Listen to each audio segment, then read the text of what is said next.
Selamat datang di Ermo TV.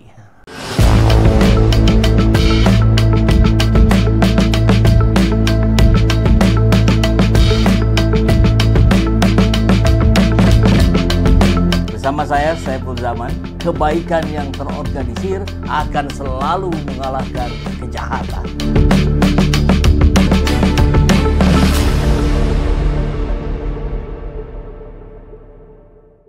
Baik, kalau dari 70 pertanyaan itu yang menurut Pak Rizal, tadi kan sudah disampaikan ada yang relevan, ada yang tidak. Nah, kira-kira persentasenya berapa dan atau yang mencoba membelokkan fokus itu dari ijazah dari isu ijazah ke personal atau politis itu berapa persen kira-kira Pak Rizal? Ya mungkin 60% lah gitu ya, upaya itu diarahkan gitu. Jadi 40% yang masih dalam proporsi gitu dari makna pemberian informasi, keterangan atau klarifikasi gitu. Oke. Jadi Jadi apakah bisa dikatakan polisi pemeriksa kemarin itu lebih tertarik pada substansi ijazah palsu atau lebih fokus pada siapa yang mengangkat isu ini gitu? Lebih ke ya yang kedua. kelihatannya lebih mengarah, kalau saya memandang lebih mengarah kepada siapa yang mengangkat gitu. Jadi Hmm, TPUA itu ditempatkan sebagai satu kelompok yang semua video-video itu yang ada sayanya gitu kan, dan itu ya. yang diarahkan keterangannya itu selalu bersamaan dengan semacam konferensi pers gitu kan dari Ya. TPUA. Kemudian gue yang dipanggil-panggil ini TPUA gitu, seperti Ya. Pak Damai Lubis, Ibu Kurnia, Dian Pak Rustam Effendi gitu kan. Besok katanya hari ini Pak Egi, kemarin Hmm. saya gitu kan. Jadi tim tim pembela ulama dan aktivis itu jadi terkesan ada ada arah gitu, bahwa Oke. semacam semacam target lah gitu, Hmm. target kalau Nah, ya. dalam persepsi ya, dalam Hmm. persepsi kita gitu. Oke, baik. Kita akan coba masuk ke pertanyaan tentang legal standing TPUA lah. Tapi sebelumnya ini saya masih penasaran juga Pak Rizal, 13 jam 70 pertanyaan itu situasi di ruang pemeriksaannya seperti apa Pak? Apakah situasinya lebih mirip interogasi atau lebih pada diskusi Nah, gitu Pak? ya menurut saya seperti yang normal-normal saja gitu ya. Kalau dari Hmm. sisi pemeriksa menanyakan sehat dan seterusnya lah gitu kan, pertanyaan-pertanyaan yang biasa, legal standing, TPUA siapa, berapa orang dan sebagainya, fungsi tugas dan lain-lainnya gitu kan. Hmm. Kemudian mengapa mengadu ke Bareskrim gitu kan. Hmm. Kemudian misalnya apa saja yang dijadikan bukti-bukti ke Bareskrim gitu kan, dan terus video ini siapa saja gitu kan, dalam rangka apa kan gitu. Ya seperti itu Betul. sebetulnya mah, dalam eh, tegang Proses. tidak, ditekan tidak, ya dia juga tahu bahwa kita didampingi pengacara. Bahkan saya juga bilang profesi ya pengacara juga gitu kan. Oke. Jadi Iya, iya. bukan sama sekali nggak ngerti soal hukum Hmm. gitu kan. Nah, rupanya ya itu mencairkan kondisi gitu Ah, kan.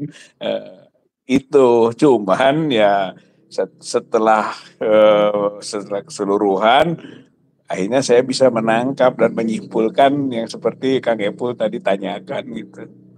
iya, iya, iya. Nah, kalau bicara legal standing-nya TPUA, apakah memang berhak sebagai bagian dari elemen masyarakat yang kalau saya dengar di diskusinya dengan Pak Refli Harun itu, ya sebetulnya legalitasnya juga tidak ada begitu, Pak? Ya, sebetulnya untuk kan kita mengadukan ke Bareskrim ya, kemudian Hmm. TPUA juga sebelumnya sebagai kuasa hukum ya dari Ah, Bambang Tri ketika gugatan perdata awal, kemudian ketika Bambang Tri dan Gus Nur diproses di peradilan pidana di Surakarta, TPUA itu sebagai kuasa hukum juga gitu kan, jadi pendamping. Ini seperti sebuah kelanjutan lah begitu barangkali Pak ya? Sebetulnya itu kelanjutan gitu, makanya mungkin juga akhirnya TPUA lagi, TPUA lagi gitu kan mungkin ya yang mempermasalahkan Ya, ya, soal ya. ijazah palsu ini gitu. Ya terakhir ya ini kita lah bikin pengaduan masyarakat ke Bareskrim ya sebagai legal standingnya kelompok masyarakat yang punya kepedulian gitu kan serta berniat berkontribusi dalam penegakan hukum itu ada aturannya dalam undang-undang gitu. Dalam proses Hmm. penegakan hukum itu peran serta masyarakat menjadi bagian penting gitu. Jadi Oke. makanya masuknya Dumas itu bukan Ya, ya, laporan seperti kebetulan. Pak Jokowi laporan tapi yang dilaporkannya siapa nggak jelas itu dumas-dumasan atau Oke. laporan-laporanan gitu. Kalau kita mah enggak, Ya. ini masyarakat mengadukan Pak Hmm. polisi silahkan gitu kan selidiki. Nah kami akan ada bukti-buktinya terus setiap ada perkembangan kita sampaikan bukti. Ya Ya. akhirnya kan harus melangkah itu gitu pihak Mhm. Barreskrim Mabes Polri dan itu sudah dilakukan. Jadi begitu Kang Epul. Oke, Nah, Pak. Hmm. Boleh lanjut Pak, gimana Pak? ya maksudnya jadi legal standingnya jelas nggak bisa diabaikan gitu, nggak bisa dikatakan oh ini tidak punya legal standing, nggak bisa dari mana gitu kan dalam konteks kita bagian masyarakat yang dituntut peran sertanya dalam penegakan hukum gitu atau membantu membongkar mengajukan pembuktian atas dugaan pelanggaran hukum kan gitu. Jadi itu sebetulnya gitu Kang Epul. Nah, kalau kembali ke substansi persoalannya kan ini ijazah Jokowi. Ini sudah muncul sekarang bahasan kita sebelumnya ini kan perang semakin terbuka gitu, saling lapor ini segala macam. Nah, pertanyaan saya kira-kira Pak Rizal ini sudah di tahap begini apakah masih mungkin diambil sebuah langkah yang dibuat sederhana begitu. Misalkan tadi ya Pak, seperti yang banyak kita diskusikan selama ini, Pak Jokowi perlihatkan ijazahnya dicek di laboratorium yang independen, sudah selesai. Masih mungkin nggak kalau sudah sampai di titik ini, Pak?